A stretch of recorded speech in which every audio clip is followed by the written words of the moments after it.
Well, I love the new year. I don't know about you. I love setting goals. I love setting kind of new challenges in front of me that I'm going to pursue. I'm going to try and do a half marathon this year. I don't know why I hate running. I don't know why I'm doing this. I don't know why I'm doing it, but I'm going to do it. But it's at Disneyland, so hopefully that helps. It's a half marathon at Disney. But yeah, so I love this time of year. Maybe you do too. Maybe some of you, though, you show up to a new year, and if you're honest, you're a little jaded about the whole thing, cynical about it. Maybe you hear people like New Year's resolutions and goals, and you're like, give me a break. It's just another year. And I hear you, but I want to encourage you today that no matter how you're showing up today, I want to invite all of us today to show up with this expectation that this year truly can be our best year yet.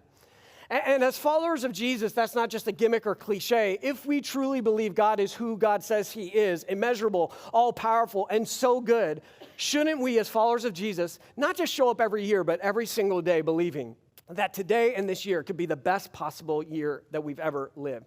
See, I believe that with everything that's in me, not only for you, but I believe that for this church. And again, some of you, you've been here for a few years, so you've heard New Year's talks from me before, and you're like, Travis, every year you say is going to be the best year. And and I'm going to keep saying that because we've not tapped God of his strength and of his goodness and of his creativity. I believe that God has more in store for this community, and I want to show up every single day expecting that today and this year could be the best day or year that I've ever had. I just think it's a better way to live. How about you?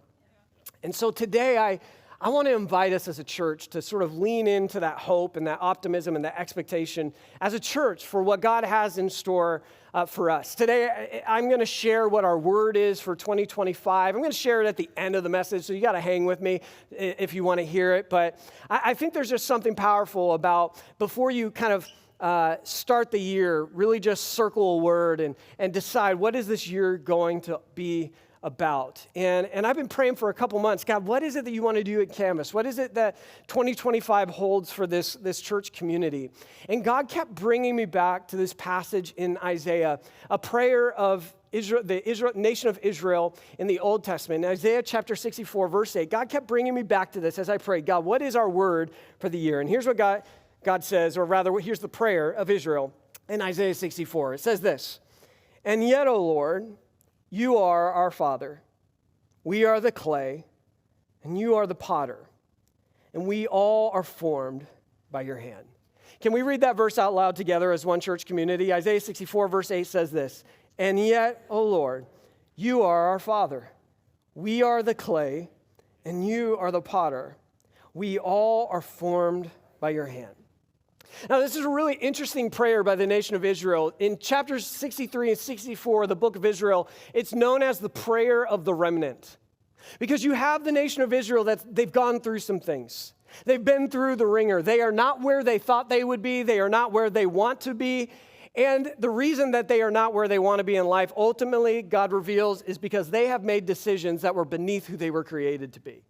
They are not where they want to be, ultimately because they have made decisions that were beneath who they were created to be, which is sort of a reminder for all of us in this room that the destination of your life is ultimately the sum of the decisions that you make. And some of you might think, Travis, that's an oversimplification about how life works, but I believe it with everything that's in me, that at the end of the day, you are far more in control of the direction and destination of your life than we tend to give ourselves credit for. That the destination of your life is the sum of the decisions that you make in your life. Now, I know some of us, we may be like, well, Travis, I've gone through some things that I didn't decide. I didn't ask. Other people decided this for me. I didn't decide who my parents were. I didn't end that relationship. I didn't go through that traumatic event. I didn't experience that loss. I didn't choose that. It sort of chose me. And you're right. Things will happen to you that you did not decide or did not even want. But the truth of the matter is, I don't know who said it, but they said, life is 10% of what happens to you and 90% of how you respond to it. And I tend to believe that's the truth. And it's the difference between showing up and living your life as a renter and living your life as an owner. And far too many of us, we actually show up and we live our lives as if we're a renter. And there's someone or something that is the landlord of our lives dictating who we are and where we're going, and we've sort of acquiesced to the landlord, and we're just here to keep things tidy in order to keep the landlord happy. But when we show up and live our lives like that, we're showing up and living our lives as a renter. But my friend, you were created to live your life as an owner. A person who shows up and decides who you're going to be and where you're going to go. You do have the power to decide the direction of your life. I think that's why we love New Year's, because we all sort of understand that we might be one decision away from a totally different life. And so we show up January 1st ready to make decisions because we know the decisions of our life turn into the destinies of our future. And so that means for many of us, if not all of us in this room, that one of the most spiritual things that you do is decide. Yeah, prayer is spiritual, reading your Bible is spiritual, worshiping is spiritual, but one of the most underrated and most spiritual things that we do each and every day in our lives is decide. We show up and we decide, who am I going to be? We decide, how am I going to respond to what comes my way today? We decide what kind of life we're going to live. And New Year's is an opportunity to show up and to decide the direction of your life. And today I want to talk about the direction that I believe God is inviting us into as a church community. And so if it's your first time, what a great week to be here, because you're going to hear where we're headed in 2025, and I hope you'll be a part of that with us. And then many of you call this your church home. My hope is today you will not just see what I'm going to share with you as the vision God put on my heart, but that this is the vision for the heart of our church family, and that you would join us in this journey as well. What I want to do today is I want to look at this prayer that Israel makes to God in Isaiah chapter 64, because within this prayer is 3 declarations. And what I want to do today is invite you to adopt these declarations for your own life for 2025, but also for us collectively to live into these declarations as well. And the 3 declarations that we see in Isaiah chapter 64, verse 8 is this. They declare that we are the clay, and God is the potter, and God is forming us with purpose. We are the clay, God is the potter, and God is forming us with purpose. I want to invite you to live your life this next year declaring those very same things, because that's what we're going to be leaning into as a church family. Let's talk about it a little bit more. The first declaration is this, that we are the clay. We're the clay. And the implications of this declaration in Isaiah 64, verse 8 is simple, that when you say that you are the clay, what you are confessing is that you are dependent and you are pliable. I would even add you are vulnerable. That when you show up and you say, I am the clay, you're saying I'm dependent, I'm pliable, I'm vulnerable. And see, part of Israel's dilemma that got them into the mess that they were in, that got them into the life that they didn't want to be in, is that they were living their lives as if they were the potter instead of the clay. And what they needed to decide was to realize that, God, you are the potter, and actually we are the clay. Because here's the deal. If you show up in this life, and Israel learned this the hard way, if you show up in this life declaring that you are the potter, not the clay, God in his love will allow you the time to prove it. And I say that it comes from a place of love because it does. Because love always demands free will and choice, right? For love to exist, there must be a choice to receive that love or to reject that love. If there is no choice, there is no love. You don't have love, you have manipulation. And God did not send Jesus to manipulate you into loving him. God sent Jesus to invite you into a life of love and having a relationship with God. And of course, that choice is always up to you to receive it or reject it. And so when we show up and say, God, I want to give this potter thing a whirl. I want to try and be God. God says, I'll let you prove it. I'll give you the space to try and do it. And what Israel learned the hard way, what I have learned the hard way, what chances are all of us at some point in time have learned the hard way, is that there is a God and I'm not him. And when I try to be God, I turn out to be a really bad version of God. How about you? You see, we are the clay. And while I know that this may sound like heresy in our age of radical individualism, what Israel learned and what we must learn as well is that you cannot come to God as long as you keep going to yourself.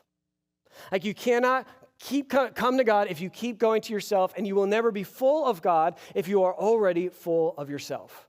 Or as theologian Smith Wigglesworth, he put it this way. He said, you must come to see how wonderful you are in God and how helpless you are in yourself. You must get to this place like Israel did in Isaiah 64, come to this place and find out how wonderful you are in God and how helpless you are in yourself. I mean, I wonder what could be possible in your life if you showed up each and every day in 2025 and you just declared every morning, God, I am the clay. I'm the clay, I'm dependent on you, I'm vulnerable, and I need the hand of the potter in my life. I think what we would find out is what Israel found out. What they found out is that humility not only honors God, but God always honors humility. That God always honors a person who shows up humbly. I love this new song that we sang where that line that says we fight on our knees. You know, it's this idea that like the way we fight as followers of Jesus is not the way the world fights. We fight by coming to this understanding that there is a God, I'm not it, I'm the clay, and God is the potter. How much freedom will you have in your life when you finally free yourself of having to know everything? How much freedom would you have in your life when you decide you don't have to show up and have the strength for everything? But when you decide, you know what, I'm the clay. And that means I'm not the potter, that God is the potter. And this is what the wisdom literature in Proverbs 3 says. He says, trust in the Lord with all your heart. I love it. He says, he has to preface because we might miss it. He doesn't say, trust in the Lord with some of your heart or the parts of your heart that are convenient to trust God with. He says, trust in the Lord with all your heart. Do not depend on your own understanding. Seek his will in all you do, and he will show you which path to take. So the first declaration I want to invite you to consider taking on in 2025 is this declaration that says, I'm the clay. I'm the clay. And then the second declaration is that God is the potter. I'm the clay and God is the potter. And if we are the clay, that means we're dependable and pliable. And if God is the potter, it means that God is intentional and loving. God is intentionally and lovingly shaping you and molding your life so you can become who God has always envisioned you to be. And like any good potter, God does a few things in that process of forming who you were always meant to be. Just like a good potter, God does these things. He says the potter forms you first by trimming. You know, when a potter gets a potter, is it a potter? What do we call them? A potterer? I don't know. A person who does pottery. When they first get started, right, they have this sort of blob of clay. It doesn't really look like much.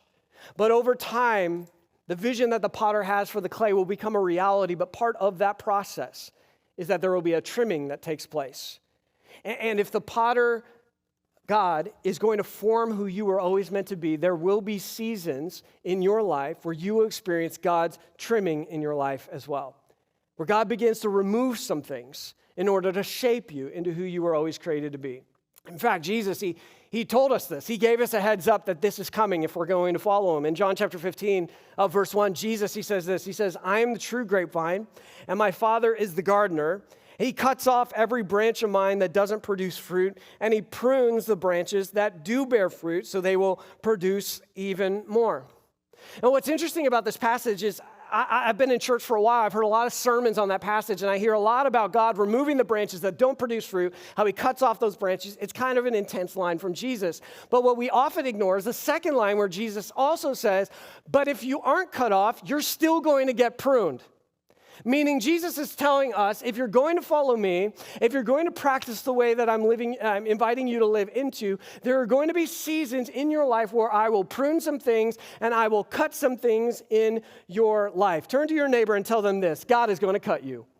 God is going to cut you. You can post that on Instagram. My pastor said God's going to cut me in 2025.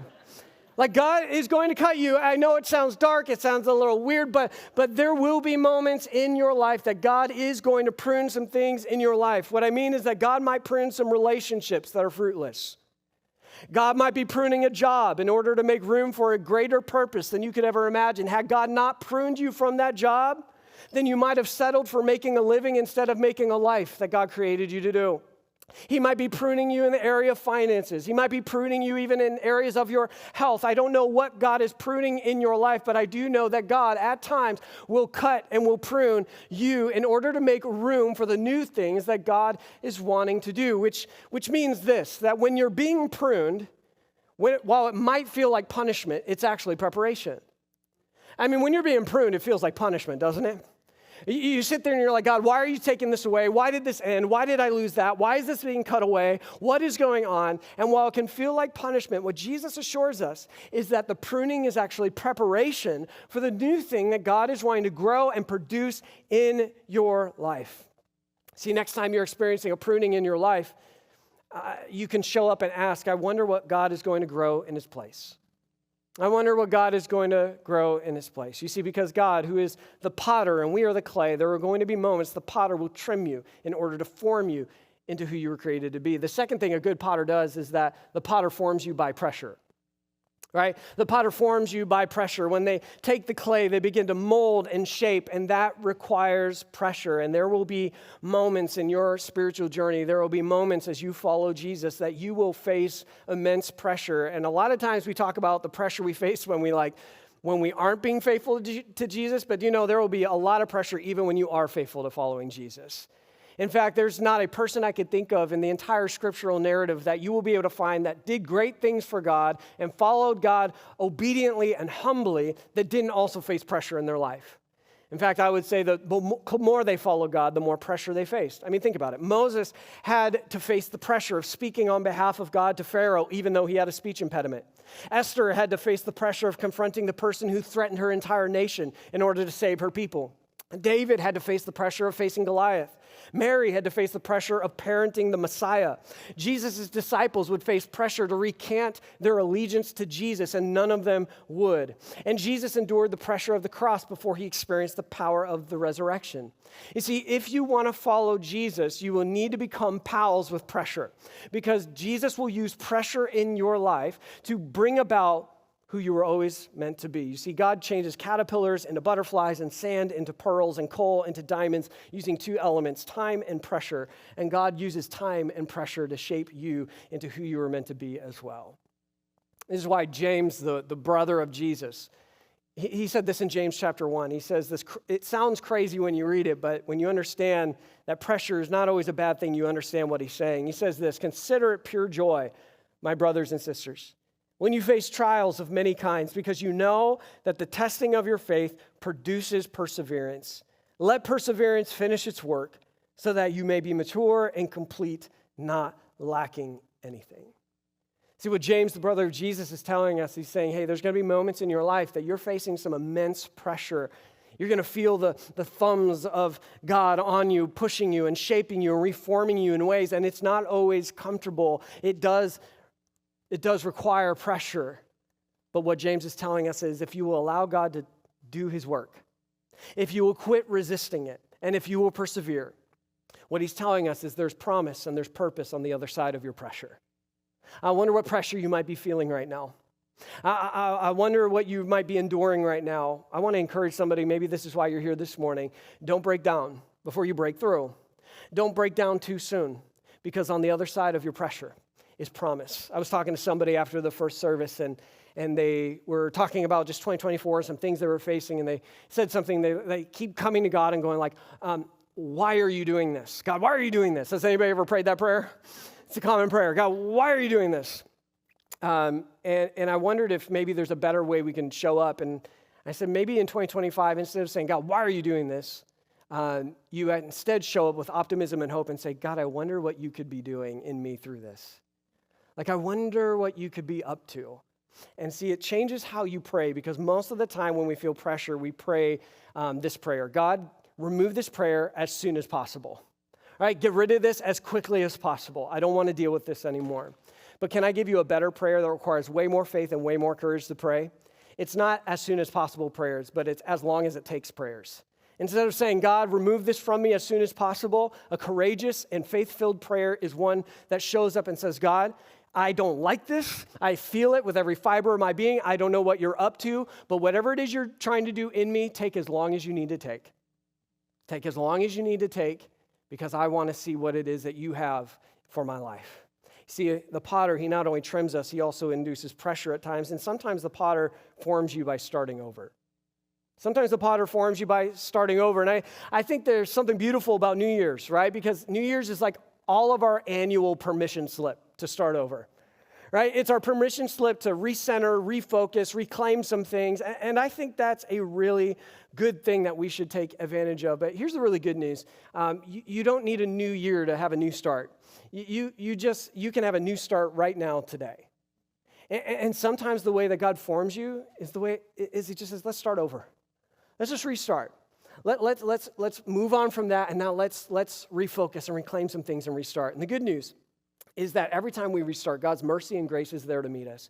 In Lamentations chapter 3, it says, the faithful love of the Lord never ends. His mercies never cease. Great is his faithfulness. His mercies begin fresh each morning. I don't know about you, but I'm just so glad that doesn't say that God's mercies are afresh each year, right? Like every morning, every day you wake up, there's new mercies from God awaiting you because God's love for you will never end. And I don't know, I need that message in the culture that we live in because we live in a vulture culture, right? A vulture culture that loves to circle the wounded with shame and condemnation and guilt. But God doesn't circle us with those things. He circles us with love, with hope, and with grace. And sometimes that looks like God saying, yeah, that didn't turn out the way we hoped. Let's start over. In fact, this is what God said to Israel in Jeremiah chapter 18. God speaking through the prophet Jeremiah, he said this in verse 2. He says, go down to the potter's shop, and I'll speak to you there. So I did as he told me and found the potter working at his wheel. But the jar he was making did not turn out as he had hoped, so he crushed it into a lump of clay again and started over. And then the Lord gave me this message. Oh, Israel, can I not do to you as this potter has done to his clay? As the clay is in the potter's hands, so are you in my hand.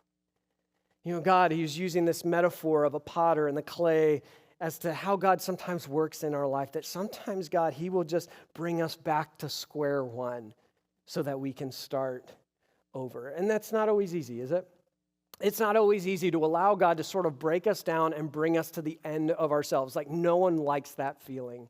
But what I've found, and I bet you found this out as well, is that when you come to the end of yourself as a follower of Jesus, when you come to the end of yourself, sometimes that's the best place you can be because it's at the end of yourself that you discover what God's power can really do.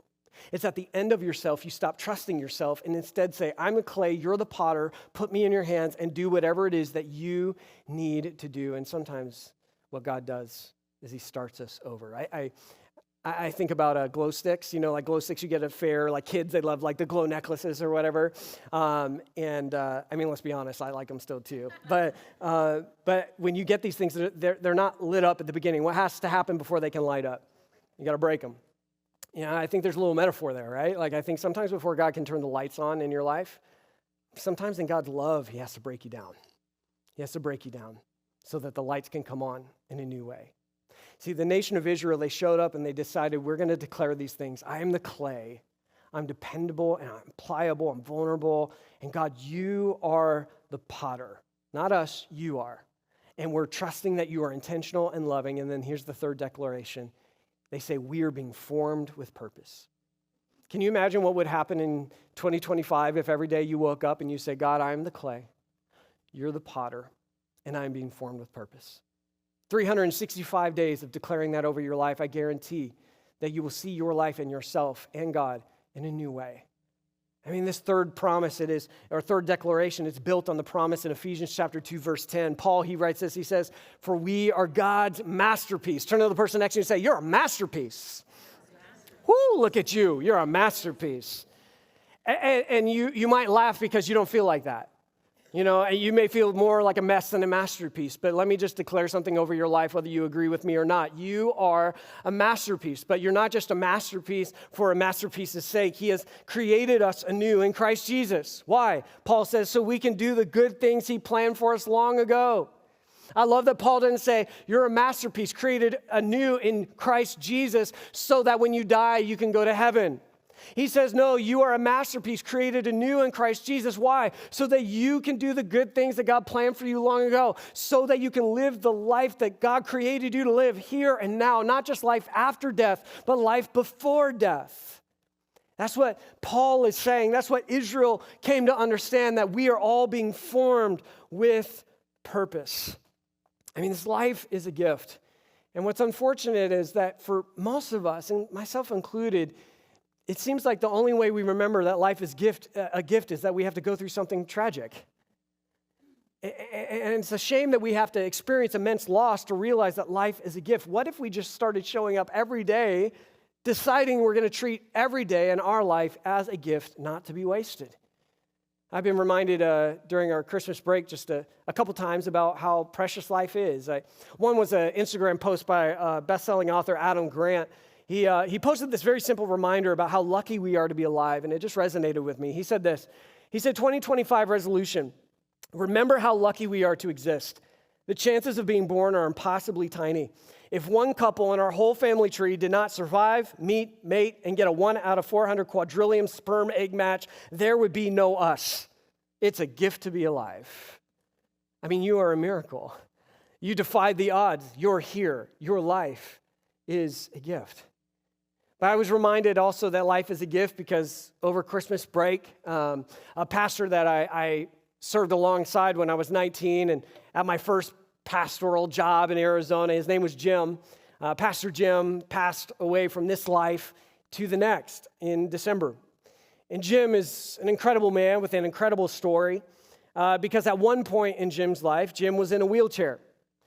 And then because somehow miraculously God touched Jim's body, Jim got out of his wheelchair one day and started walking again.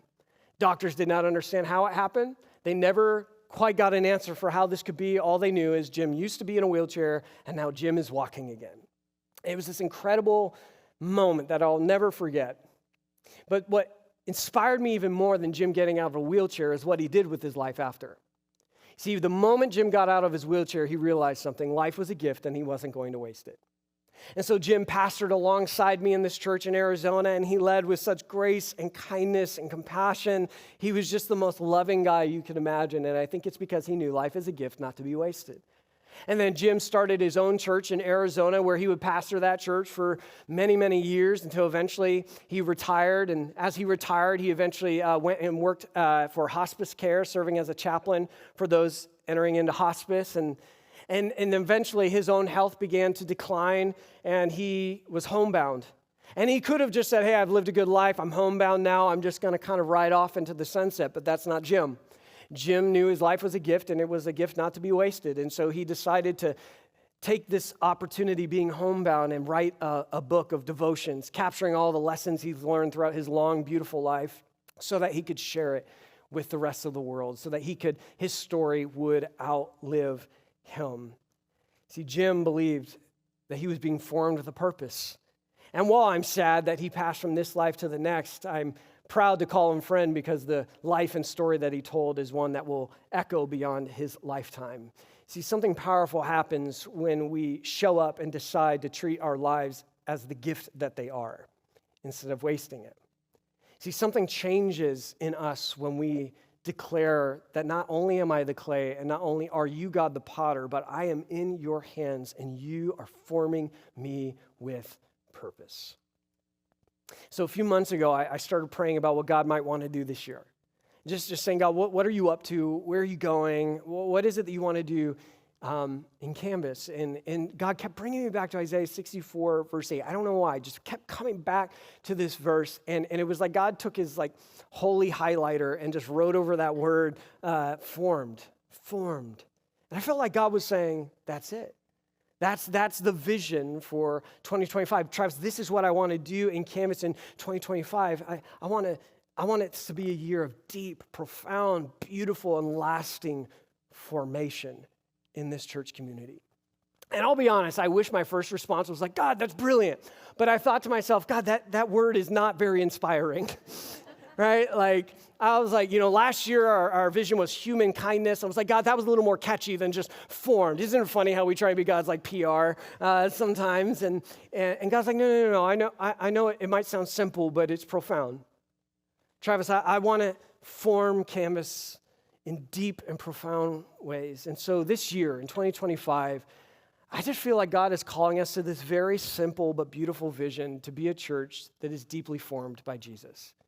To take this as a year where we open our hearts up and we place our lives as the clay in the potter's hands and we say, God, whatever this means and however long it takes, we just ask, will you form us both individually and collectively? That might mean trimming. That might mean pressure. That might mean starting over in areas. But God, would you form us?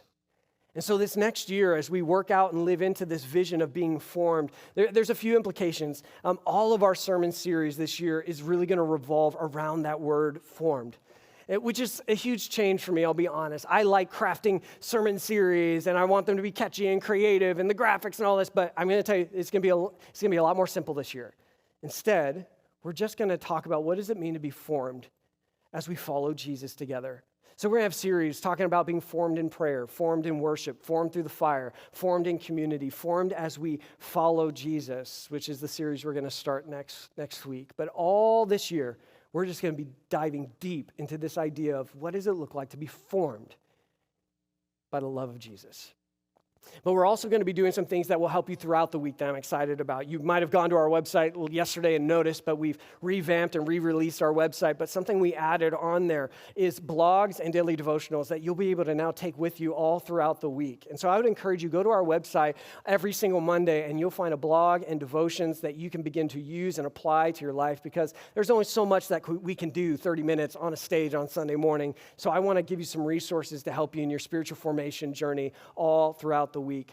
We'll also going to be, and this is sort of the bulk of our vision for 2025, we're going to be focusing really most of our energy in 2025 on making growth groups a space of deep spiritual formation.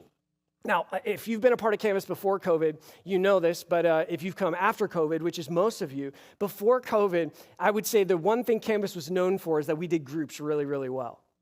And if I can be honest with you, since COVID, groups have been the hardest thing to get back fully running again, getting back to where I feel like they need to be. And so this year, we're going to put all of our energy on making our growth groups, which is the spaces where people go to grow and to be formed as a disciple of Jesus. We're going to really be focusing all of our energy on those spaces to create really strong spaces of growth for all of you here at Canvas. Now, previously, we've sort of had a Cheesecake Factory menu approach to our groups. And if anyone's been to Cheesecake Factory, you know how stressful it is trying to decide what it is you're going to buy, right? Because there's 2,000 things on the cheesecake menu. And so we're going to trade that approach, and we're going to actually trade it for more like an in-and-out menu. We're going to do a couple things really well and intentional. So instead of doing a ton of things, maybe lacking intentionality, what we're going to do is we're going to do a couple things with massive intentionality with all of our energy. And so instead of a ton of different growth groups like Bible studies on this day of the week, in this house, and this time, in this place, what we're actually going to be doing is we're going to be offering two spaces for growth groups to take place. Two options that I believe that as you go through them, you will experience deep growth in your faith, but you'll also be able to form some intentional community in the process. The first growth group is this. It's Alpha.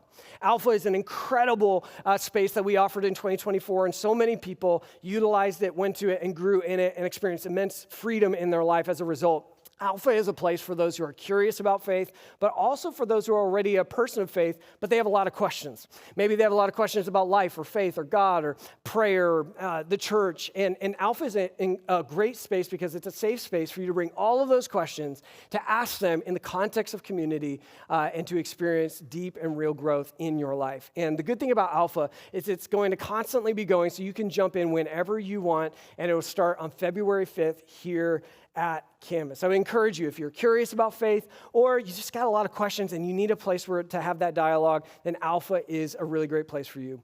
But the second space I'm really, really excited about as well, and this is a space that is designed for people who say, I am a follower of Jesus.